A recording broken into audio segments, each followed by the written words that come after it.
ጋይስ የፈረንጅ የተባለ ሁሉ ነገር ኩል የሚሆነው ለምንድን ነው? በቃ ጅንን ሁሉ ነገር በቃ የፈረንጅ የተባለ ሁሉ ነገር። እስቲ ቪዲዮ አይተን እንመለስና ከዛ ኮሜንት እናነባለን።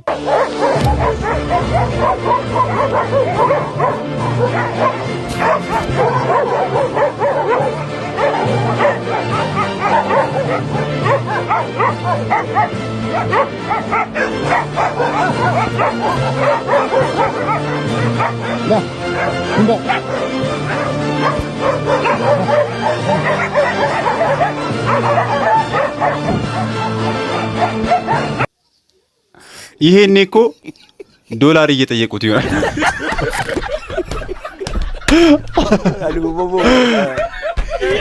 ንቀቱ ምንድነው? ለምንድነው የማያወራቸው?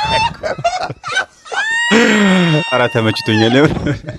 እኔ ራሱ በህይወቴ ማምጣት የምፈልገው እንደሱ አይነት ካልምነስ ነው። ጅንን መሆን በቃ መልሶ ማይጮኸው አማርኛ ስላልተግባቡ ነው። እሱ በእንግሊዘኛ ነው የሚጮኸው። ብራዘር አገር አሰዳቢ ናቸው። እውነቱን ነው። በቃ አበሻ መገለጫችን ጩኸት ብቻ ሆኖ ይቅርባል። አንዱን ቢነክሰው ሁሉም ይሞታል።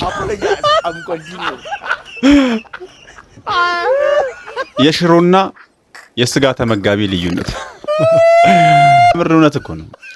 አመጋገብ ትልቅ ልዩነት ነው የሚያመጣው። ነገራችን ላይ አብይ ልክ ነው ያለው። እኛ ዶሮ እንበላለን እንላለን እንጂ ሽንኩርት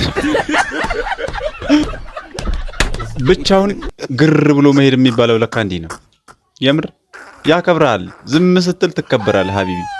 ዝም ብለህ እንደ ባዶ ባልዲ ዝም ብለህ ምጮህ ከሆነ ግን ትናቃለህ። እንደዚህ ውሾች ለነገሩ ኢትዮጵያ ውስጥ እየኖርክ መቼም ረጋ አትልም። ጮሃው ያስጮህዋል ዝም ብትል